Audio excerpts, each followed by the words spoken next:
તો અમરેલીના લાઠી તાલુકામાં પણ ભારે પવન સાથે વરસાદ. લાઠીના મોતીરાળા ગામમાં પવન સાથેનો વરસાદ વરસી રહ્યો છે. અમરેલી શહેરમાં પણ કરા સાથેનો વરસાદ. રસ્તાઓ પર પાણી વહેતા થયા, જે દ્રશ્યમાં જોઈ શકાય છે. નદી વહેતી હોય એવા દ્રશ્યો રસ્તા ઉપર જોવા મળ્યા. કમોસમી વરસાદથી ખેડૂતોમાં ચિંતાનો માહોલ છવાઈ ચૂક્યો છે.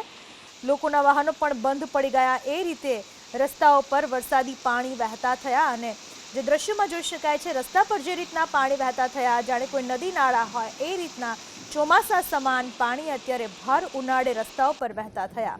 અમે અલગ અલગ દ્રશ્યો આપને બતાવી રહ્યા છીએ. અમરેલી જિલ્લાના આ દ્રશ્યો છે અલગ અલગ વિસ્તારના, જ્યાં ક્યાંક ભારે પવન સાથે વરસાદ વરસ્યો તો ક્યાંક ધોધમાર વરસાદને પગલે રસ્તાઓ પર પાણી વહેતા થયા.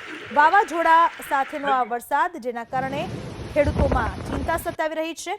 જો આ દ્રશ્યોમાં જાણે નદી વહેતી હોય એ પ્રકારના ગામમાં રસ્તાઓ પરના આ પાણીના દ્રશ્યો જોઈ શકાય છે.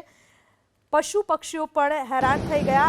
આ પ્રકારે લાઠીમાં જોરદાર વરસાદ, વાવાઝોડા સાથેનો આ વરસાદ અમે આપને બતાવી રહ્યા છીએ. જોરદાર પવન ફૂંકાયો, સુસવાટા ભરતો પવન અને પવનની સાથે આ વરસાદ, જેના પરિણામે ખેડૂતોના પાકને અત્યારે ખાસું નુકસાન પહોંચ્યું છે. ઉનાળુ પાકમાં નુકસાનની ભીતિ સેવાઈ રહી છે.